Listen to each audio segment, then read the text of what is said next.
दोस्तों, रेलवे या किसी भी एग्जाम की तैयारी कर रहे हैं, साइंस वह ताकत है जो आपको टॉपर बना सकती है। तो चलिए सफलता की ओर कदम बढ़ाते हैं। देखते हैं पहला क्वेश्चन क्या पूछा है आपसे। पहला क्वेश्चन जो पूछा है वह पूछा है ओजोन गैस किस परत में अधिक पाई जाती है। आपसे पूछा है कि ओजोन गैस जो है किस परत में अधिक पाई जाती है। चलिए बताइए राइट आंसर क्या हो जाएगा। तो राइट आंसर जो हो जाएगा वो हो जाएगा ऑप्शन बी, समताप मंडल में इसकी अधिकता होती है, अधिक पाई जाती है।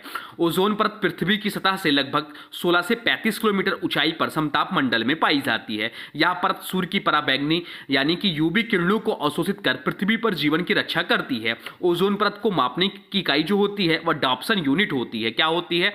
डॉप्सन यूनिट होती है। ओजोन परत को बचाने के लिए मॉन्ट्रियल प्रोटोकॉल लागू किया गया था। अब चलते हैं अगले प्रश्न की ओर, देखते हैं अगला प्रश्न क्या पूछा है आपसे। अगला प्रश्न जो पूछा है वह पूछा है परमाणु घड़ी किस सिद्धांत पर कार्य करती है। आपसे पूछा कि परमाणु घड़ी जो होती है वह किस सिद्धांत पर कार्य करती है। चलिए राइट आंसर कमेंट बॉक्स में लिख दीजिए। जो भी क्वेश्चंस लिए गए इंपॉर्टेंट और सिलेक्टेड क्वेश्चन है जो पिछले एग्जाम में पूछे गए हैं और आपसे आने वाले एग्जाम में पूछ सकते हैं। चलिए बताइए इसका राइट आंसर क्या हो जाएगा। राइट आंसर कमेंट बॉक्स में लिख दीजिए। राइट आंसर हो जाएगा ऑप्शन ए, क्वांटम सिद्धांत इस प्रश्न का राइट आंसर हो जाएगा। परमाणु घड़ी क्वांटम सिद्धांत पर कार्य करती है। परमाणु घड़ी परमाणु कणों के ऊर्जा स्तरों के बीच इलेक्ट्रॉन के संक्रमण की आवृत्ति को मापकर समय बताती है। सबसे प्रचलित परमाणु घड़ी सीजियम पर आधारित है। यह घड़ी अत्यंत सटीक होती है और सेकंड की परिभाषा भी इसी पर आधारित है। अब चलते हैं अगले प्रश्न की ओर, देखते हैं अगला प्रश्न क्या पूछा है आपसे। अगला प्रश्न पूछा रक्त समूह प्रणाली की खोज किसने की। आपसे पूछा है कि रक्त समूह प्रणाली की खोज किसने की। चलिए बताइए राइट आंसर क्या हो जाएगा। राइट आंसर कमेंट बॉक्स में लिख दीजिए। तो राइट आंसर जो हो जाएगा वो हो जाएगा option B, Karl Landsteiner इस प्रश्न का राइट आंसर हो जाएगा। रक्त समूह प्रणाली की खोज कार्ल लैंड स्टीनर ने 1901 में की थी। लैंड स्टीनर ने ए बी और ओ रक्त समूहों की पहचान की। उनकी खोज के कारण ही रक्तदान और प्रत्यारोपण सुरक्षित हो सके। 1930 में उन्हें इस योगदान के लिए नोबेल पुरस्कार मिला। अब चलते हैं अगले प्रश्न की ओर, देखते हैं अगला प्रश्न क्या पूछा है आपसे। अगला प्रश्न पूछा है पौधों में जल का परिवहन किस ऊतक द्वारा होता है। आपसे पूछा है कि पौधों में जल का परिवहन जो है किस ऊतक द्वारा होता है। चलिए बताइए राइट आंसर क्या हो जाएगा। तो राइट आंसर जो हो जाएगा वो हो जाएगा ऑप्शन बी, जाइलम के द्वारा होता है। किसके द्वारा? तो जो होता है वह जाइलम के द्वारा होता है। पौधों में जल और खनिज पदार्थों का परिवहन मुख्य रूप से जाइलम द्वारा किया जाता है। जाइलम केवल जल और खनिजों को जड़ से पत्तियों की ओर पहुंचाता है। बाकी फ्लोएम की बात करें तो फ्लोएम जो है मुख्य रूप से संतुलित भोजन यानी कि ग्लूकोज आदि का परिवहन करता है। ऑप्शन में दिया मेरिस्टेम, तो मेरिस्टेम जो है ऊतक विकास के लिए जिम्मेदार होता है। और पेरेन्काइमा की बात करें तो पेरेन्काइमा जो है ऊतक संरचना और भंडारण में मदद करता है। अब चलते हैं अगले प्रश्न की ओर, देखते हैं अगला प्रश्न क्या पूछा है आपसे। अगला प्रश्न जो पूछा है वह पूछा है अग्नाशय कौन सा एंजाइम स्त्रावित करता है जो प्रोटीन को पचाता है। आपसे पूछा है कि अग्नाशय जो है कौन सा एंजाइम स्त्रावित करता है जो प्रोटीन को पचाता है। चलिए बताइए राइट आंसर क्या हो जाएगा। तो राइट आंसर जो हो जाएगा वो हो जाएगा ऑप्शन सी, ट्रिप्सिन इस प्रश्न का राइट आंसर हो जाएगा। अग्नाशय एक मिश्रित ग्रंथि है जो पाचन एंजाइम भी स्त्रावित करती है और हार्मोन्स भी, इसलिए इसे मिश्रित ग्रंथि कहा जाता है। प्रोटीन पाचन के लिए अग्नाशय से ट्रिप्सिनोजन नामक एंजाइम स्त्रावित होता है जो आंत में जाकर ट्रिप्सिन में परिवर्तित होता है। ट्रिप्सिन प्रोटीन को छोटे छोटे पेप्टाइड्स में तोड़ता है जिससे आगे उनका पाचन संभव होता है। अब चलते हैं अगले प्रश्न की ओर, देखते हैं अगला प्रश्न क्या पूछा है आपसे। अगला प्रश्न जो पूछा है वह पूछा है बड़ी आंत का मुख्य कार्य क्या है। आपसे पूछा है कि बड़ी आंत का मुख्य कार्य क्या है। चलिए बताइए राइट आंसर क्या हो जाएगा। राइट आंसर हो जाएगा ऑप्शन सी, पानी का अवशोषण इस प्रश्न का राइट आंसर हो जाएगा। बड़ी आंत का मुख्य कार्य है जल यानी कि पानी और लवणों का अवशोषण करना तथा अपशिष्ट पदार्थों को ठोस रूप में यानी कि मल के रूप में परिवर्तित करना। यहां पाचन नहीं होता क्योंकि अधिकतर पाचन और पोषक तत्वों का अवशोषण छोटी आंत में ही पूरा हो जाता है। बड़ी आंत के भाग हैं सीकम, कोलन और रेक्टम। अब चलते हैं अगले प्रश्न की ओर, देखते हैं अगला प्रश्न क्या पूछा है आपसे। अगला प्रश्न जो पूछा है वह पूछा है एक वस्तु पर लगाया गया बल उसके किसके समानुपाती होता है। आपसे पूछा है कि एक वस्तु पर लगाया गया बल उसके किसके समानुपाती होता है। चलिए बताइए राइट आंसर क्या हो जाएगा। राइट आंसर हो जाएगा ऑप्शन सी, त्वरण के। ऑप्शन सी इस प्रश्न का राइट आंसर हो जाएगा। एफ यानी कि फोर्स बराबर जो होता है वो था मास यानी कि द्रव्यमान गुणे त्वरण यानी कि एक्सलेरेशन। बल बराबर द्रव्यमान गुणे त्वरण। बल का जो मात्रक है एसआई यूनिट जो है बल का वह आपका होता है न्यूटन। न्यूटन इसका एसआई यूनिट होता है। द्रव्यमान का जो एसआई यूनिट होता है वह किलोग्राम होता है। किलोग्राम होता है, और त्वरण का जो एसआई यूनिट होता है वो मीटर प्रति सेकंड स्क्वायर होता है। क्या होता है? तो मीटर प्रति सेकंड स्क्वायर होता है। ये सब ध्यान रखिएगा। अब चलते हैं अगले प्रश्न की ओर, देखते हैं अगला प्रश्न क्या पूछा है आपसे। अगला प्रश्न जो पूछा है वह पूछा है प्रतिरक्षा तंत्र कमजोर होने पर कौन सा रोग हो सकता है। आपसे पूछा है कि प्रतिरक्षा तंत्र कमजोर होने पर कौन सा रोग हो सकता है। चलिए बताइए राइट आंसर क्या हो जाएगा। तो राइट आंसर जो हो जाएगा इस प्रश्न में वो हो जाएगा ऑप्शन बी, एड्स हो सकता है। ऑप्शन बी इस प्रश्न का राइट आंसर हो जाएगा, एड्स हो सकता है प्रतिरक्षा तंत्र कमजोर होने पर। एड्स यानी कि एक्वायर्ड इम्यूनोडिफिशियेंसी सिंड्रोम, फुल फॉर्म ध्यान रखिएगा, एग्जाम में पूछ लेता है। एक गंभीर वायरल रोग है जो एचआईवी वायरस यानी कि ह्यूमन इम्यूनोडिफिशियेंसी वायरस के कारण होता है। यह वायरस शरीर के प्रतिरक्षा तंत्र पर हमला करता है। एचआईवी वायरस शरीर में वर्षों तक छिपकर रह सकता है और धीरे धीरे प्रतिरक्षा प्रणाली को नष्ट करता है। एड्स का इलाज नहीं है, लेकिन एआरटी से इसे नियंत्रित किया जा सकता है। यह रोग संक्रमित रक्त, असुरक्षित यौन संबंध, संक्रमित सुई और मां से बच्चे में फैल सकता है। अब चलते हैं अगले प्रश्न की ओर, देखते हैं अगला प्रश्न क्या पूछा है आपसे। अगला प्रश्न पूछा है अवतल लेंस हमेशा एक छवि बनाता है। आपसे पूछा है कैसा छवि बनाता है। अवतल लेंस हमेशा एक छवि बनाता है, कैसा छवि बनाता है। तो राइट आंसर हो जाएगा ऑप्शन बी, आभासी और सीधा। ऑप्शन बी इस प्रश्न का राइट आंसर हो जाएगा। अवतल लेंस एक अपसारी लेंस होता है जो प्रकाश किरणों को फैलाता है। यह हमेशा आभासी, सीधी और लघु आकार की छवि बनाता है। यह छवि वस्तु की ओर ही बनती है और कभी भी स्क्रीन पर प्राप्त नहीं होती, क्योंकि यह वास्तविक नहीं होती। यह सिद्धांत सभी दूरी पर लागू होता है, चाहे वस्तु लेंस के कितनी भी दूरी रखी हो। अवतल लेंस का उपयोग जो होता है निकट दृष्टि दोष के चश्मों में किया जाता है। यह भी ध्यान रखिएगा, यानी कि मायोपिया में अवतल लेंस का प्रयोग किया जाता है निकट दृष्टि दोष में। चलते हैं अगले प्रश्न की ओर, देखते हैं अगला प्रश्न क्या पूछा है आपसे। अगला प्रश्न पूछा सिरके का रासायनिक नाम क्या है। आपसे पूछा कि सिरके का रासायनिक नाम क्या है। तो सिरके जो रासायनिक नाम है वो है एसिटिक एसिड। ऑप्शन बी इस प्रश्न का राइट आंसर हो जाएगा। सिरका में मुख्य रूप से जो अम्ल पाया जाता है वह है एसिटिक अम्ल। इसका रासायनिक सूत्र जो है वह है CH3COOH, इसका रासायनिक सूत्र होता है CH3COOH। सिरके में एसिटिक एसिड की सांद्रता आमतौर पर 4% से 8% तक होती है। अब चलते हैं अगले प्रश्न की ओर, देखते हैं अगला प्रश्न क्या पूछा है आपसे। अगला प्रश्न पूछा ल्यूमेन किसकी इकाई है। आपसे पूछा है कि ल्यूमेन जो है किसकी इकाई है। चलिए बताइए राइट आंसर क्या हो जाएगा। राइट आंसर हो जाएगा ऑप्शन सी, दीप्त प्लस की इकाई है। ऑप्शन सी इस प्रश्न का राइट आंसर हो जाएगा। ल्यूमेन प्रकाश का एसआई मात्रक है। क्या है? तो प्रकाश का एसआई मात्रक है ल्यूमेन।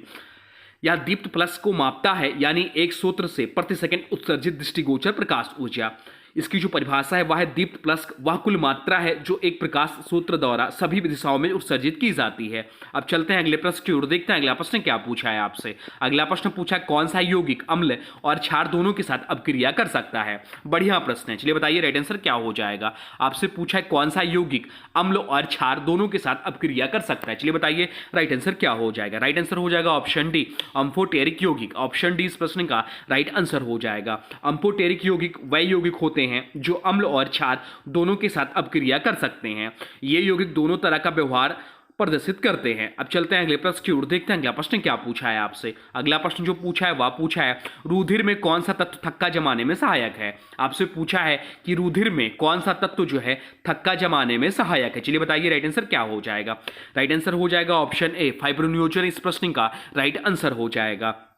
फाइब्रिनोजन एक घुलनशील प्लाज्मा प्रोटीन है जो रक्त के थक्का जमाने में महत्वपूर्ण भूमिका निभाता है। जब कोई चोट लगती है तो फाइब्रिनोजन एंजाइम थ्रोम्बिन की क्रिया से फाइब्रिन में बदल जाता है जो थक्के का जाल बनाता है। अब चलते हैं अगले प्रश्न की ओर, देखते हैं अगला प्रश्न क्या पूछा है आपसे। अगला प्रश्न पूछा मनुष्य में कितनी जोड़ियां क्रोमोसोम होती है। आपसे पूछा है कि मनुष्य में कितनी जोड़ियां क्रोमोसोम होती है। चलिए बताइए राइट आंसर क्या हो जाएगा। राइट आंसर हो जाएगा ऑप्शन बी, 23 जोड़ी। ऑप्शन बी इस प्रश्न का राइट आंसर हो जाएगा। मनुष्य में कुल क्रोमोसोम की संख्या जो होती है वह 46 होती है जो कि 23 जोड़ियों में होते हैं। 22 जोड़ी ऑटोसोम होते हैं जो शरीर की सामान्य विशेषताओं को नियंत्रित करते हैं। एक जोड़ी लिंग क्रोमोसोम होती हैं जो लिंग निर्धारण में भूमिका निभाते हैं। चलते हैं अगले प्रश्न की ओर, देखते हैं अगला प्रश्न क्या पूछा है आपसे। अगला प्रश्न जो पूछा है वह पूछा है मानव शरीर में अमीनो अम्लों का पाचन सबसे पहले कहां शुरू होता है। आपसे पूछा है कि मानव शरीर में अमीनो अम्लों का पाचन सबसे पहले कहां शुरू होता है। चलिए बताइए राइट आंसर क्या हो जाएगा। राइट आंसर हो जाएगा ऑप्शन बी, अमाशय इस प्रश्न का राइट आंसर हो जाएगा। प्रोटीन व अमीनो अम्लों का पाचन सबसे पहले अमाशय में शुरू होता है। यहां पर गैस्ट्रिक जूस और पेप्सिन एंजाइम प्रोटीन को पेप्टाइड्स में तोड़ना शुरू करता है। इसके बाद प्रोटीन का आगे का पाचन और अमीनो अम्लों में परिवर्तन मुख्य रूप से छोटी आंत में ट्रिप्सिन, काइमोट्रिप्सिन आदि एंजाइम द्वारा होता है। यानी शुरुआत अमाशय से होती है और पूर्ण पाचन छोटी आंत में होती है। अब चलते हैं अगले प्रश्न की ओर, देखते हैं अगला प्रश्न क्या पूछा है आपसे। अगला प्रश्न पूछा प्लास्टर ऑफ पेरिस जल के संपर्क में आने पर किसमें परिवर्तित हो जाता है। आपसे पूछा है कि प्लास्टर ऑफ पेरिस जो है जल के संपर्क में आने पर किसमें परिवर्तित हो जाता है। चलिए बताइए राइट आंसर क्या हो जाएगा। राइट आंसर हो जाएगा कैल्शियम सल्फेट डाइहाइड्रेट। कल कैल्शियम सल्फेट डाइहाइड्रेट में परिवर्तित हो जाता है। ऑप्शन सी इस प्रश्न का राइट आंसर हो जाएगा। इसका जो सूत्र होता है वह होता है CaSO4 इंटू 2H2O इसका सूत्र होता है। 2H2O इसका सूत्र है। प्लास्टर ऑफ पेरिस पीओपी का रासायनिक नाम होता है कैल्शियम सल्फेट हेमीहाइड्रेट, यानी कि CaSO4 इंटू हाफ H2O। जब पीओपी को पानी में मिलाया जाता है तो यह एक रासायनिक अपक्रिया करता है और बनाता है कैल्शियम सल्फेट डाइहाइड्रेट, यही जिप्सम होता है।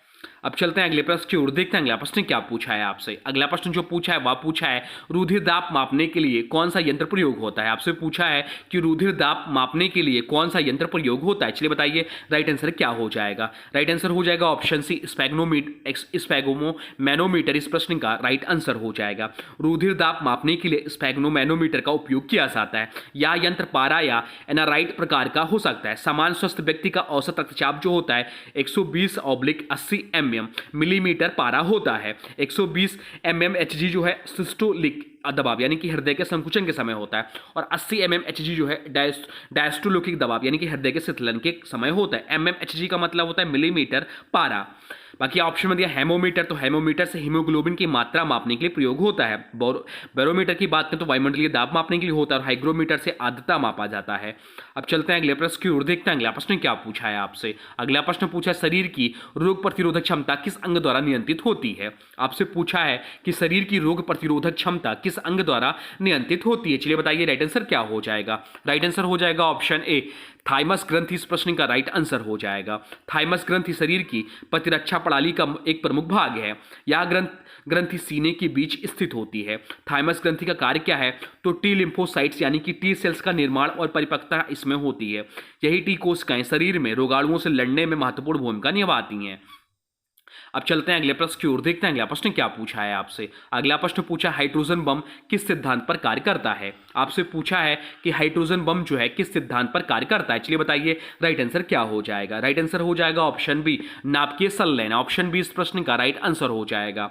इस प्रश्न में पूछा गया है कि हाइड्रोजन बम किस सिद्धांत पर कार्य करता है, तो हाइड्रोजन बम को थर्मोन्यूक्लियर बम भी कहते हैं या नाभिकीय संलयन पर कार्य करता है।